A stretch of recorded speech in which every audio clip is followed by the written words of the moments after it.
วันนี้จะมาพูดถึงเรื่อง VirtualBox นะครับ VirtualBox คือเครื่องมือจำลองระบบในการเพื่อการเรียนในเราใช้แล้ว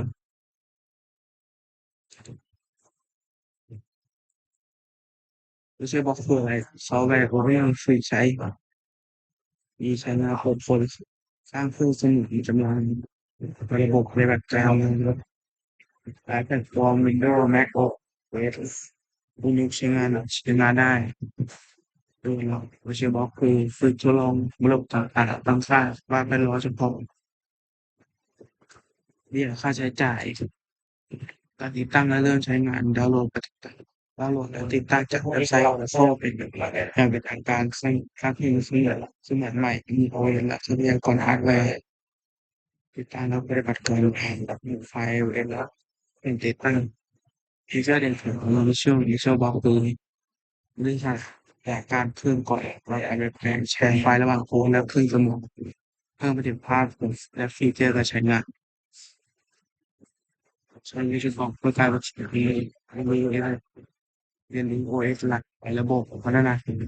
มาสเวลาสร้างและทดสอบใส่ข้อจำกัดและสิ่งแวดคุณระวังด้านประสิทธิภาพมันเข้าถึงฮาร์ดแวร์และความสับสนการปรับแต่งและเพิ่มประสิทธิภาพจัดสรรแรมและ CPU ระดับสูงปกการและทรัพยากรที่ตั้งเต็มแอปพลิเคชันช่วยระบบกราฟิกและแชร์คีย์บอร์ดเป็นส่วนต่อแบบเน็ตและปริ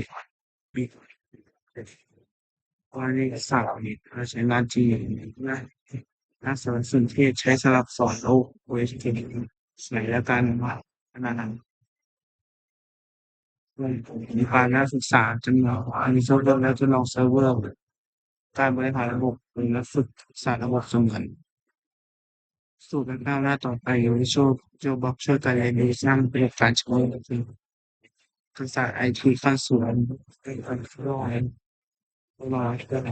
ศาสตร์ นำศึกษาเกี่ยวกับผู้คนและแหล่งภาพแนวขอจบการนำเสนอเท่านี้ครับผม